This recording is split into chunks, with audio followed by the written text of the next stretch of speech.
bismillahi raxmaan raxiim.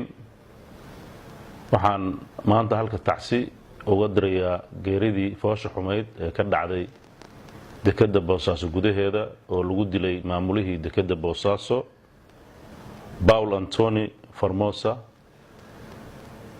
iyo shirkadda maamulka dekedda wada ee B&O. tacsidaas oo ku socoto shirkadda eheladii uu ka geeriyooday dhammaan dadka reer Puntland. falkan oo ahaa fal argagixiso ah oo aad u fool xun waa dhaqan ay baryahan oo dhan la beegsanayeen sidii ummadda Puntland iyo dadka Soomaaliyeed oo dhan noloshooda u halisgelin lahaayeen, hadday tahay noloshooda dhaqaale, midooda nafeed iyo sumcadoodaba.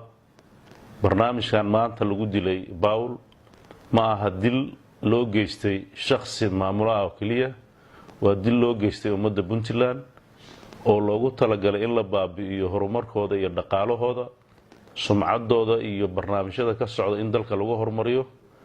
arrintaas baaritaankeeda cid kasta oo lug ku yeelata ama dalka ha joogta ama dibaddeeda ha joogta waa dambiilayaal ka galay dembi dadka reer Puntland. cid kasta oo ay ku caddaata arrintaasna waxaan ka qaadi doonaa tallaabo sharci oo ku waafaqsan. arrintan ma oran karno arrin argagixiso kaliya, waxa ka dambeeyana waan ogaan doonaa. waa arrin lagu baabi'inayo shacabka Puntland iyo horumarkooda, dhaqaalahooda lagu wiiqayo, mustaqbalkooda lagu dilayo. waxaan u baahannahay inaan dadka reer Puntland u sheegno dagaalka qaawan ee dhinacyada kala duwan uga socda inay ka digtoonaadaan, in ay meel uga soo wada jeestaan, in inta ku dhex dhuumanaysa oo uga timid meelaha kale iyo inta u dhalatay ee khaldan ee iyagana la adeegsanayo mustawahay rabaan ha joogaane waa inay u diyaargaroobaan dagaal ka dhan ah oo ay dadka reer Puntland isaga qabanayaan. dadka reer Puntland sida lagu yaqaano waa dad ilaashada karaamadooda iyo sharaftooda iyo amnigooda, aan ogolayn inay cid kale intay meel uga soo duursho inay danahooda baabi'iso. dowlad ahaan iyo shacab ahaan waxaan diyaar u nahay inaan gacan adag isaga qabanno cid kasta oo jecel inay mustaqbalkeenna ay wax u dhinto. waxaan caddaynayaa anoo magaca dowladda ku hadlaya in dadka argagixisada iyo inta la shaqayso oo dhan ay heli doonaan caqaab ay mutaysteen oo adag oo aan naxariis lahayn. waxaan farayaa dhammaan ciidamada Puntland meel kastoo ay joogaan inay heegan galaan, inay ilaaliyaan cadowga gudaha iyo midka dibadda uga imaanaya labadaba, inaan wax naxariisa loo gelin cid kasta oo lagu tuhmo in ay fal argagixisa u wado bulshadeenna oo ay rabto inay bartilmaamaysato haldoorka reer Puntland oo dhaqaalaha iyo mustaqbalka dad ka shaqeeya iyo dadka ajaanibka oo dalkeena gudihiisa ka shaqeeya si ay horumarka waddanka qayb uga ahaadaan. waxaan aad uga xumahay wixii dhacay. waxaan xaqiijinaynaa cid kasta oo falkaas uu ku caddaado in tallaabo sharci ah oo adag oo aan naxariis lahayn laga qaadi doono.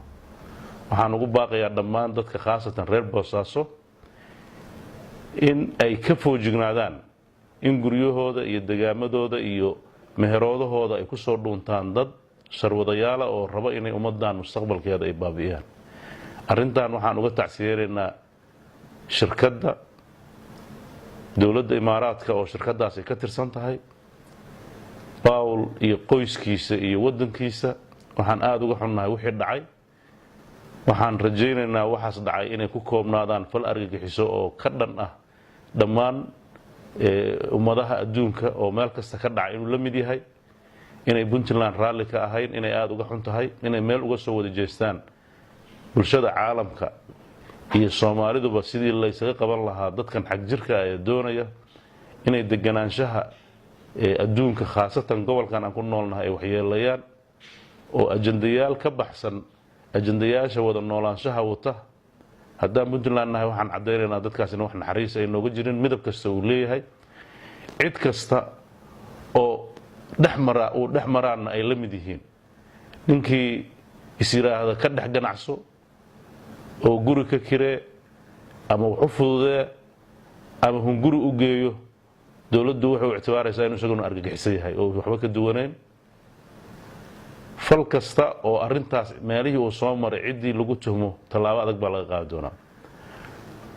dilka maanta dekedda Boosaaso ka dhacay wuxuu ka dhigan yahay dil lala bartilmaameystay in dadka Soomaaliyeed wax horumar aysan gaarin khaasatan Boosaaso iyo Puntland guud ahaanba.